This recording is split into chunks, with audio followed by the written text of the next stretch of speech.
नमस्कार, मैं हूं आपके साथ मयंक। देखिए, आज 8 तारीख है और वाकई ऐतिहासिक तारीख है, ऐतिहासिक दिन है। मैं ईरान की जीत, ईरान की शानदार जीत और डोनाल्ड ट्रंप और नेतन्याहू की करारी और ऐतिहासिक हार पर चर्चा करूं। लेकिन उसके पहले मैं इस वीडियो की शुरुआत में आपको एक ऐसा अनुभव बताना चाहता हूं जो मैं हमेशा जीवन भर मुझे याद रहेगा। देखिए, आज सुबह मैं घर पे था और डोनाल्ड ट्रंप ने जब ये अनाउंसमेंट किया, अमेरिका ने अनाउंसमेंट किया कि वो सीज फायर कर रहे हैं और ईरान की शर्तों पर ये सीज फायर हुआ और सब तरफ ये खबरें फैली कि भाई ये अमेरिका ने एक प्रकार से करारी हार स्वीकार कर ली है। और उसके बाद जो है ईरान में जीत के जश्न की जो है वो तस्वीरें सामने आने लगी। पूरे ईरान में लाखों करोड़ों लोग जो है वो सड़कों पर थे और अल्लाह अकबर के नारे लगा रहे थे और ईरान को एक दूसरे को जीत की मुबारकबाद दे रहे थे।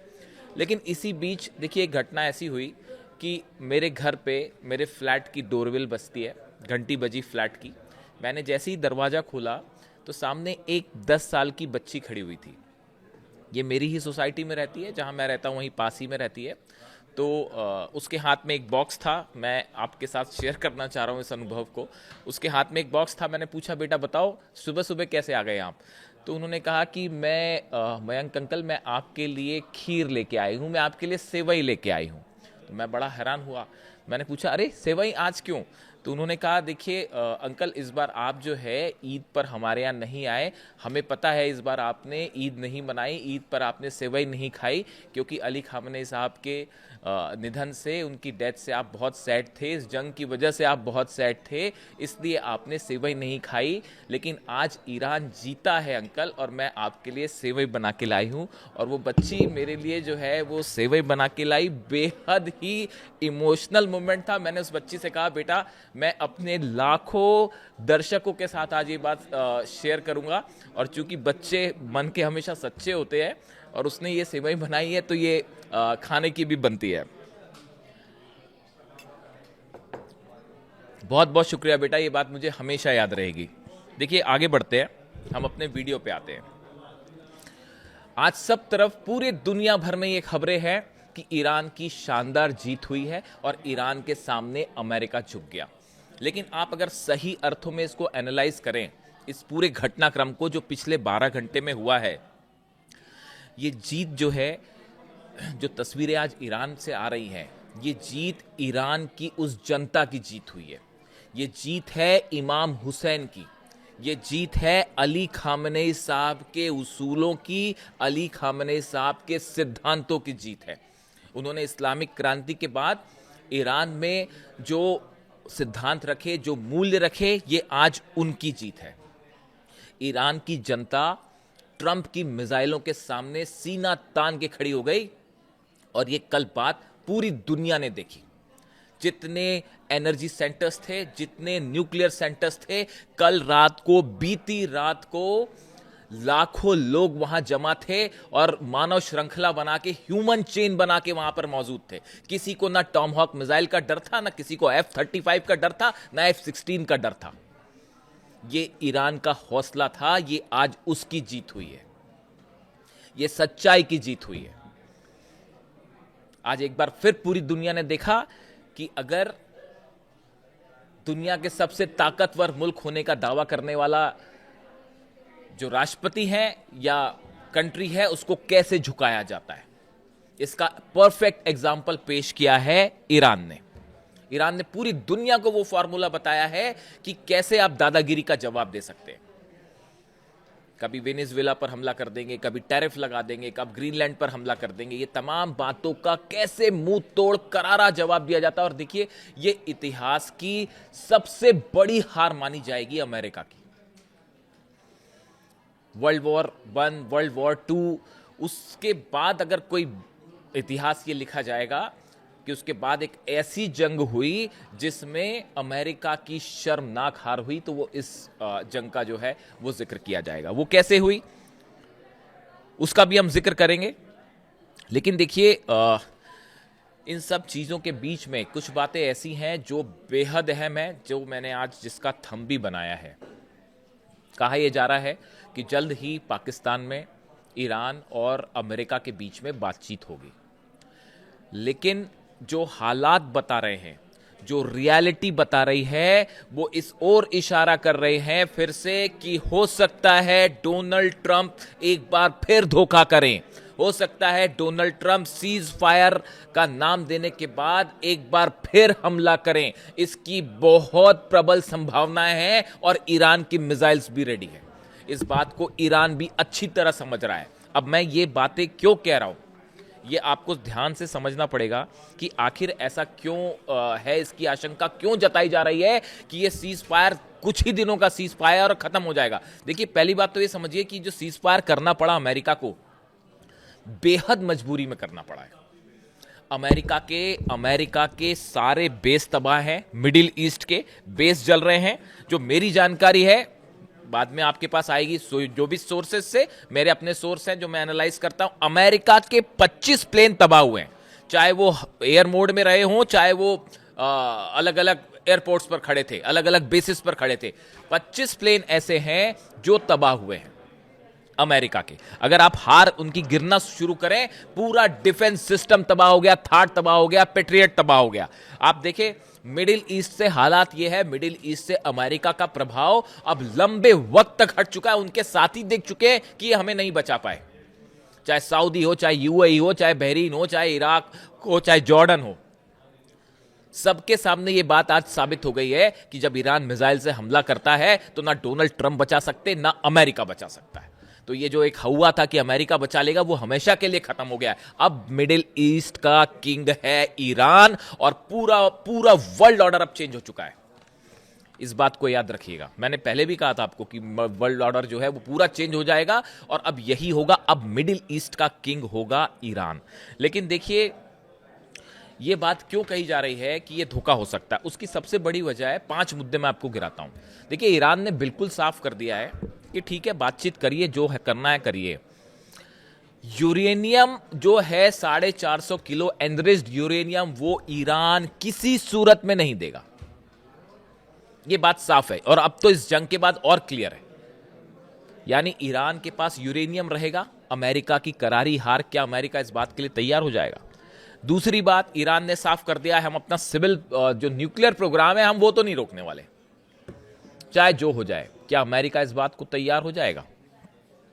मिसाइल प्रोग्राम किसी सूरत में नहीं रोकेगा। ये ईरान नहीं, अली खामेनी साहब ने शुरू से निर्देश दे रखे थे कि मिसाइल्स की वजह से ही, आज देखिए, ईरान की मिसाइल्स की वजह से भी अमेरिका और इजराइल जो है वो दोनों चारों खाने चित हैं, और इसमें सबसे अहम भूमिका है मिसाइल की। और ईरान किसी सूरत में अपना मिसाइल प्रोग्राम नहीं रोकेगा।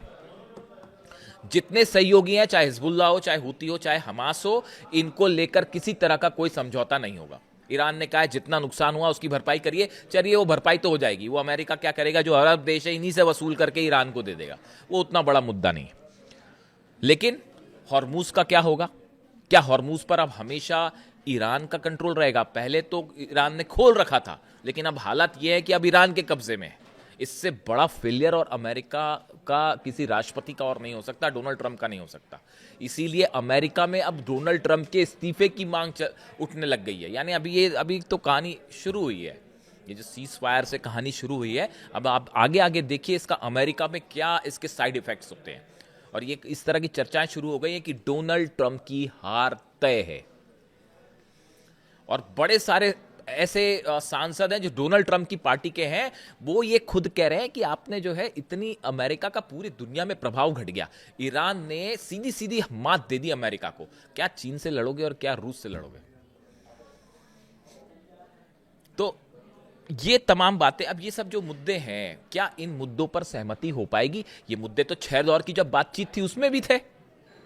जो 6 दौर की बातचीत चल रही थी, उसके बाद जब हमला किया अमेरिका ने, उस समय भी ये हालात थे और उस समय भी ये हालात है। बल्कि अब तो ईरान और एडमेंट है, अब तो ईरान और विश्वास नहीं करेगा, विश्वास का कोई सवाल ही नहीं उठता। तो क्या आपको लगता है कि यहां पे डील हो जाएगी? पहली बात। दूसरी बात, नेतन्याहू तो ना घर के रहे ना घाट के, ना घर के रहे ना घाट के रहे। हकीकत है ये, इजराइल की वो हालत है, ईरान न, और इसी वजह से बताया जा रहा है कि नेतन्याहू जो है वो ट्रंप से नाराज है। ये इसीलिए ये बात भी कही जा रही है। कोई भी लक्ष्य पूरा क्या नहीं हुआ। आप देखिए, इजराइल में इतने बड़े बड़े धमाके हुए, इसराइल का पूरा तरह से डिफेंस सिस्टम तबाह हो चुका है। ईरान की मिसाइल्स उसके पास है, ईरान का न्यूक्लियर प्रोग्राम भी इंटैक्ट है, ईरान का यूरेनियम भी इंटैक्ट है। तो और ना सत्ता परिवर्तन हुआ, अली खामेनी साहब की शहादत हुई, आज उनके बेटे सुप्रीम लीडर हैं। और अगर कोई इस तरह के आगे भी हमले हुए, चाहे कितनी अधिकारों पर हमले हुए, सब रिप्लेस कर दिए गए। यानी हर टारगेट जो अमेरिका का, इसराइल का था, वो पूरी तरह से फेल साबित हुआ है। इससे बड़ा फेल ऑपरेशन कम से कम मैंने तो नहीं देखा। कोई इसे कैसे एनालाइज करेगा मुझे नहीं पता। जब जंग शुरू हुई थी तो मुझे कहा जा रहा था कि ये आप क्या कह रहे हो कि ईरान जीतेगा, क्या नहीं जीतेगा। आज मेरे पास लाइन लगी हुई है मेरे वीडियोस में कमेंट की कि मयंक जी आपने एक एक बात सही कही, एक एक बात जो है आपने कही थी वो सही हुई। हमने कहा था इनके ड्रोन्स, ईरान के ड्रोन्स तबाही मचा देंगे। आज अरब से पूछो जाके कि ड्रोन्स क्या होते हैं और कितने खतरनाक होते हैं। और मिसाइल्स आप इजराइल से पूछे जाके, जब खुर्रम शहर 4 बरसती है, फतह बरसती है, सेजल बरसती है और इमाद और कदर जैसी मिसाइल बरसती है, तो उसके बाद क्या होता है इजराइल से पूछिए। मुझसे पूछने की क्या जरूरत है। दुनिया की सबसे बड़ी शक्ति आज झुकी हुई है। ईरान, भारत में जो ईरान की एम्बेसी है उनकी तरफ से एक तस्वीर जारी की गई है, उसमें डोनाल्ड ट्रंप झुके पड़े हैं ईरान के एक वॉरियर के सामने। ये तस्वीर बिल्कुल सटीक और हकीकत बयां कर रही है। पूरा घमंड चूर चूर हो चुका है। शक्ति का जो नशा था वो नशा उतार दिया ईरान ने। ये हकीकत है इसकी। अब आज की डेट में आप बताइए कि कौन सा ऐसा देश होगा जिसने ये जंग देखी। 40 दिन तक पूरे दुनिया के 200 देश ये जंग देख रहे थे और ये भी देख रहे थे कि कैसे जो है एयरक्राफ्ट कैरियर्स में आग लगती है, कैसे F-35 गिरते हैं, कैसे F-16 गिरते हैं। वो सब लोगों ने देखा। अब उसके बाद कौन डरेगा आपकी दादागिरी से, बताइए। कोई नहीं डरेगा। ईरान ने फॉर्मूला पकड़ा दिया है, कोई ज़रूरत नहीं डरने की। सीना यही बात अली खामेनी साहब बोल रहे थे कि बोल के गए वो ये बात कि अमेरिका तब तक डराता है जब तक आप उससे डर रहे हो। जैसे ही आप आंखों में आंखें डाल के खड़े हो जाओगे वो भाग वहाँ से। और देखिए यही साबित हुआ। कल मैंने वीडियो बनाया था, देखिए रात को मैंने आपको बताया था जो खार्ग आइलैंड पर, ये मेरे ही शब्द थे, जो खार्ग आइलैंड पर कल हमले हुए उनका जो नेचर था हमलों का, या जो ईरान में हमले हुए उनका आप नेचर समझिए कि आपने टॉमहॉक मिसाइल से हमले किए। ज्यादा फाइटर जेट अंदर नहीं गए क्योंकि उनको पता था कि वो सिस्टम गिरा देगा, और पता चला और 10 जेट गिर जाते कल। यही डर था कि हमले टॉमहॉक मिसाइल से हो रहे थे। मतलब बारी बार हमला कर दीजिए इनका। और हमले जिस तरह से हुए, ब्रिजेस पर हमले हुए, उसके बाद जेडी वेंस का बयान नहीं जंग रुक सकती है। उसके बाद ये कहना जेडी वेंस का कि हमने तो जो है वो मिलिट्री ठिकानों पर हमले किए हैं, जो ब्रिज गिराए हैं वो तो इसराइल ने और नेतन्याहू ने गिराए। वो ये कहने लग गए। इन सब बयानों से और हमले के नेचर से ये बात साफ हो गई थी कि सुबह तक जो है वो डोनाल्ड ट्रंप सीज फायर कर लेंगे। इसीलिए मैंने कहा था कि हमले ऐसे हो रहे हैं कि वो हमला करके निकलने वाली बात है। देखिए असल में डोनाल्ड ट्रंप फंस गए थे। पूरे इंडस्ट्रियल एरिया अरब के जल रहे थे, बड़ी बड़ी मल्टीनेशनल्स पे हमले हो रहे थे, तेल के दाम जो है वो आसमान छू रहे हैं, हॉर्मूज बंद है, फाइटर जेट्स गिर रहे हैं। बुरी तरह से फंस चुके थे डोनाल्ड ट्रंप। उनको फौरन सीज फायर चाहिए था, इसलिए उन्होंने कहा भैया पहले सीज फायर करिए, इज्जत तो बचाइए। इसलिए यह सीज फायर किया गया। इसकी हकीकत यह है और कुछ नहीं। इसमें पाकिस्तान की भूमिका कितनी है, चाइना की भूमिका, न्यूयॉर्क टाइम्स दावा कर रहा है कि चाइना के कहने पर जो है वो, मैंने आपको पहले भी वीडियो बनाया था कि एक ऐसी कोशिश हो रही है कि पाकिस्तान के, हमने देखा था कि विदेश मंत्री जो है वो चीन गए थे, वहाँ पे उन्होंने वांग यी जो चाइना की विदेश मंत्री, उनसे बात की थी और इस तरह की बात कही गई थी कि भाई चाइना एक गारंटी दे ईरान को कि हाँ ठीक है हमले नहीं होंगे।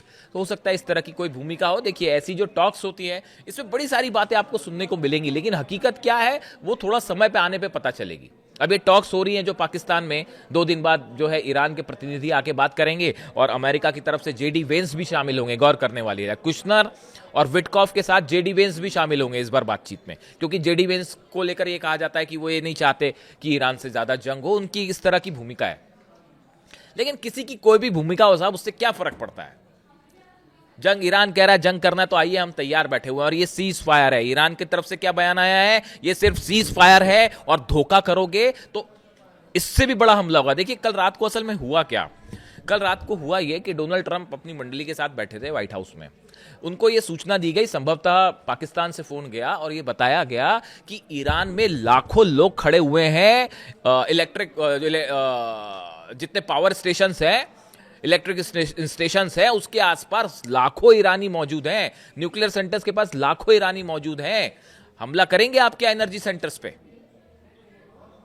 और उसके बाद पूरी दुनिया देखती। इससे शर्मिंदगी वाली स्थिति अमेरिका के लिए और डोनाल्ड ट्रंप के लिए नहीं हो सकती थी। लोग ये कहने लगे थे कि दूसरा हिटलर आ गया है। इस तरह की बातें इस्तेमाल हो रही है सोशल मीडिया पे, मैं नहीं कह रहा, सोशल मीडिया पे कहा जा रहा है ये, देखिए आप। तो उसके बाद ये स्थिति बनी कि आखिरी में ये हुआ कि भाई हमले का प्लान तो कैंसिल। उससे भी बड़ी बात, अमेरिका के जितने डिफेंस एक्सपर्ट्स थे वो ये बता रहे थे डोनाल्ड ट्रंप को कि अब ईरान पलटवार करने वाला है साहब, और कुछ नहीं बचेगा।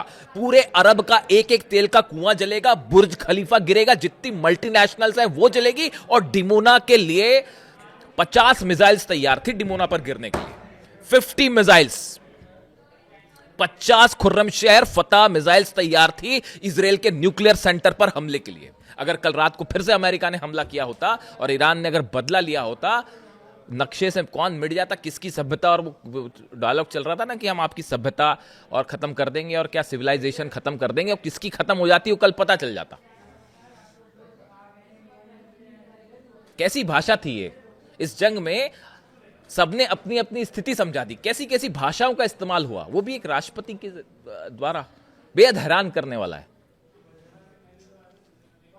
सिविलाइजेशन खत्म कर देंगे, 5000 साल की सिविलाइजेशन को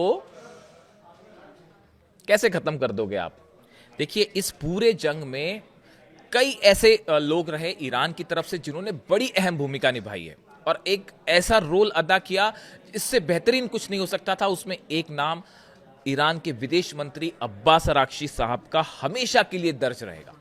देखिए इतने हमले हुए, सब कुछ हुआ, उसके बाद भी उनकी तरफ से, उनकी जुबान से एक भी ऐसा शब्द नहीं निकला जो कि मर्यादा से नीचे हो।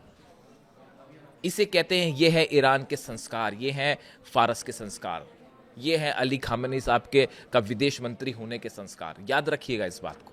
और इतना ही नहीं, मैं तो उनकी बात नहीं करता हूं, मैं इंडिया में हूं, दिल्ली में हूं, यहां पे मैं लोगों को देखता हूं। देखिए मोहम्मद फताली साहब जो एम्बेसडर हैं ईरान के इंडिया में, उनकी बात कर लें आप, या फिर जो है ईरान के जो सुप्रीम लीडर हैं उनके भारत में जो रिप्रेजेंटेटिव है डॉक्टर अब्दुल माजिद हकीम इलाही साहब, आप इनके बयानों को देख लीजिए। कितने नपे तुले मर्यादा के में रहते हुए इन्होंने पूरी जंग के दौरान अपनी बातें कही, कितनी शालीनता से अपनी बातें कही। एग्रेसिव भी हुए तो भी वो शब्दों के अंदर रहे। उन्होंने बेहतरीन परिचय दिया इस बात का कि कैसे आप संस्कारों के साथ अपनी बात कह सकते हैं। चाहे फताली साहब हो, चाहे हकीम इलाही साहब हो, they were very elegant, very gracious and very courageous during this war. ये कहा जाना चाहिए उनके लिए। उन्होंने किसी भी मोमेंट पे उन्होंने कोई ऐसा बयान नहीं दिया जो कि गलत ठहराया जाए। अब देखिए हालात ये है कि इस पूरी बातचीत के बीच में नेतन्याहू के दो बयान ऐसे हैं जिन पर आपको हर बात पे ध्यान देके चलना होगा। ये माना ईरान की जीत हुई है, इसमें कोई शक नहीं है, बहुत बड़ी जीत है। मैंने तो बच्ची की दी हुई खीर भी खा ली और वाकई बहुत मीठी खीर है, क्योंकि इसमें ईरान की जीत की मिठास थी, यही कह सकता हूं मैं। खैर, लेकिन देखिए नेतन्याहू की अगर बात करें, उनके दो बयान आए हैं। पहला बयान में वो ये कह रहे हैं कि मिडिल ईस्ट में कभी स्थायी शांति नहीं होगी। क्या मतलब इस बयान का? इस बयान का नेतन्याहू का क्या मतलब निकाला जाए कि मिडिल ईस्ट में कभी स्थायी शांति नहीं होगी? लेबनान पे वो हमले कर रहे हैं, करते रहेंगे, गाजा पे हमले कर रहे हैं, करते रहेंगे, हुती के खिलाफ जो एक्शन है वो करते रहेंगे। हो सकता है ट्रंप के कहने पर फिलहाल ईरान पर हमला ना करें, लेकिन शांति नहीं होगी। इसका मतलब ये नेतन्याहू का बयान इस बात की ओर इशारा कर रहा है कि बड़े धोखे हैं इस राह पे, यही कहा जा सकता है। इसके अलावा वो ये भी कह रहे हैं कि हम ईरान की शर्तें नहीं मानेंगे, जो ईरान ने तमाम शर्तें रखी। अब ईरान तो सीज फायर करेगा, जंग रोकेगा, अपनी शर्तों पे रोकेगा। वो वक्त चला गया जब जो है स्टीव विटकॉफ और जेरेड कुशनर या अमेरिका अपनी शर्तें रख रहा था। वो time is over, that time is over now. अब तो ईरान की शर्तें मानना होगा, वरना अंजाम भुगतिए। तो नेतन्याहू इसके लिए तैयार नहीं है। यानी ये जो बातचीत है, ये किसी भी समय, ये सीज फायर बेहद टेंटेटिव है, किसी भी समय चीजें पलट सकती हैं और ईरान इसके लिए तैयार है, और ईरान की मिसाइल्स भी तैयार है। और जितने दिन ये सीज फायर रहेगा उतने दिन ईरान जो है वो तेजी से अपनी तैयारी में और आगे बढ़ेगा। अब देखते हैं कि इसका क्या होता है, क्या अपडेट होता है। तमाम तरह की डिप्लोमेटिक कोशिशें अभी भी चल रही हैं पीछे से, लेकिन जो मैं समझ पा रहा हूं या कई सारे लोग ये समझ पा रहे हैं कि ये बातचीत किसी भी क्षण सीज फायर टूट सकता है और फिर से बड़ी जंग छिड़ सकती है, और इसके लिए ईरान तैयार है। जो भी अपडेट होगा अब तक पहुंचाऊंगा। Thank you so much.